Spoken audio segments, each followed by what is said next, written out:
జ్వరాల విషయంలో సాధారణంగా జరిగే పొరపాట్లు ఏమిటి? యాంటీబయాటిక్స్‌ని ఏ విధంగా వాడకూడదు? యాంటీబయాటిక్స్‌ని విచ్చలవిడిగా వాడడం వల్ల వచ్చే దుష్పరిణామాలు ఏంటి? అదేవిధంగా స్టెరాయిడ్స్ విచ్చలవిడిగా వాడడం వల్ల వచ్చే దుష్పరిణామాలు ఏమిటి డాక్టర్ గారు? ఫైనల్లీ ఈ ఎపిసోడ్లో జ్వరాల గురించి మనం తెలుసుకోవాల్సిన మోస్ట్ ఇంపార్టెంట్ పాయింట్స్ ఏంటి అంటే, జ్వరాలు 90% నేను చెప్పినట్టు వైరల్ జ్వరాలకు కానీ, మనకి ఈ పై చెప్పిన జ్వరాలకు కానీ మనం జ్వరమే కదా అనుకుంటాం. వీటి వల్ల మనకు వచ్చే ప్రాబ్లమ్స్ ఏంటి అంటే, జ్వరానికి మిగతా జబ్బులకి ఉండే ఏంటి అంటే, ఇప్పుడు అది వైరల్ జ్వరం అయి ఉండొచ్చు, సాధారణ జలుబు అయి ఉండొచ్చు. మనం ఈ జలుబుకు అవసరం లేని స్టెరాయిడ్ తీసుకున్నప్పుడు ఆ పర్టికులర్ పేషెంట్ షుగర్ పేషెంట్ అయి ఉండొచ్చు, కిడ్నీ పేషెంట్ అయి ఉండొచ్చు, ఆ పేషెంట్కి బీపీ ఉండొచ్చు, ఆ పేషెంట్కి అల్సర్ కూడా ఉండొచ్చు. ఈ ఏ మందులు అవసరం లేని ఈ జలుబులు కానీ, వీటికి కానీ స్టెరాయిడ్స్ కానీ, పెయిన్ కిల్లర్స్ కానీ ఇచ్చినప్పుడు మనకు ఆ పేషెంట్కి ఉండే షుగర్ పెరగచ్చు. ఇప్పుడు మనకు ఒక ఇంజెక్షనే కదా అనుకున్నప్పుడు మీరు షుగర్ చెక్ చేసుకోకుండా ఉంటే అప్పటి వరకు కంట్రోల్లో ఉన్న మీరు ఆ షుగర్ పెరగచ్చు. సో ఇంకొక ప్రాబ్లం ఏంటి, ఈ స్టెరాయిడ్స్ వల్ల వచ్చిన, ఇంతకుముందు కూడా నేను చెప్తూనే ఉంటాను, స్టెరాయిడ్స్ అనేవి మంచి టాబ్లెట్స్, అవసరమైన జబ్బులకు ఇస్తే చాలా మంచిగా పనిచేస్తాయి. అనవసరంగా వాడితే వాటి యొక్క దుష్పరిణామాలు మనం భరించాల్సి ఉంటుంది. ఇంకొక ఇంపార్టెంట్ పాయింట్ ఈ ఎపిసోడ్ ద్వారా చెప్పాల్సింది ఏంటి అంటే, యాంటీబయాటిక్స్. మిగతా జబ్బుల్లో మందులు మన సైన్స్ కనుక్కోవడం అనేది చాలా ఫాస్ట్గా ఉంది. యాంటీబయాటిక్స్ మటుకు లాస్ట్ 10 years నుంచి పెద్దగా కనుక్కోవడం జరగలేదు. యాంటీబయాటిక్స్ మన కొత్త యాంటీబయాటిక్స్ అనేవి లేవు.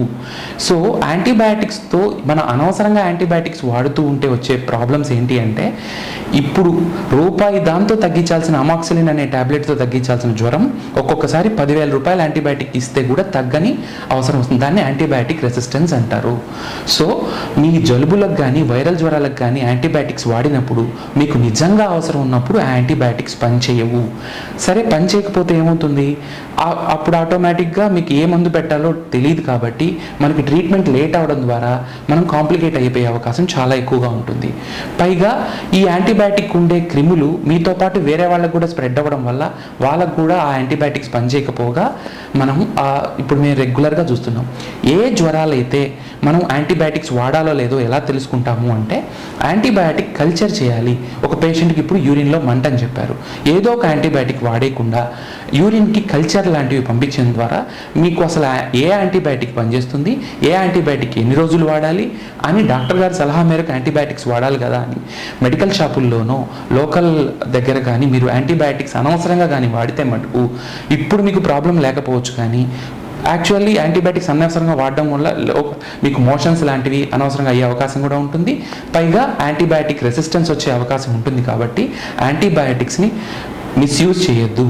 సో వైరల్ జ్వరాలు అయితే వెయిట్ చేయండి. జ్వరం అనేది ఒక సాధారణ లక్షణం తప్ప దాని గురించి ఎక్కువగా భయపడాల్సిన అవసరం లేదు. ఎప్పుడు జ్వరానికి భయపడాలి, ఆయాసం కానీ, ఎక్కువగా బ్లీడింగ్ కానీ, ఎక్కడి నుంచి రక్తం రావడం, బ్లీడింగ్ కానీ, విపరీతమైన తలనొప్పి కానీ, అన్కాన్షియస్నెస్ అంటే స్పృహ లేకపోవడం కానీ జ్వరంలో వచ్చినప్పుడు, ఇలాంటి డేంజరస్ సిమ్టమ్స్ వచ్చినప్పుడు మాత్రమే మనం జ్వరానికి భయపడాలి. కానీ సాధారణమైన జ్వరాలకి 3 నుంచి 4 రోజుల్లో అవే తగ్గిపోతాయి. కాబట్టి ప్రతి జ్వరాన్ని సీరియస్గా తీసుకోకుండా ఈ పర్టికులర్ లక్షణాలు ఉన్నప్పుడు మాత్రమే బ్లడ్ టెస్ట్లు డాక్టర్ గారిని అడిగి తీసుకొని నిజంగా యాంటీబయాటిక్స్, స్టెరాయిడ్స్ అవసరం ఉంటేనే వాడండి. ఈ ఎపిసోడ్ ద్వారా ఈ మందులు రెండింటిని మిస్యూజ్ కాకుండా కానీ చూస్తే ఎంతో వరకు మనం సక్సెస్ అయినట్టు.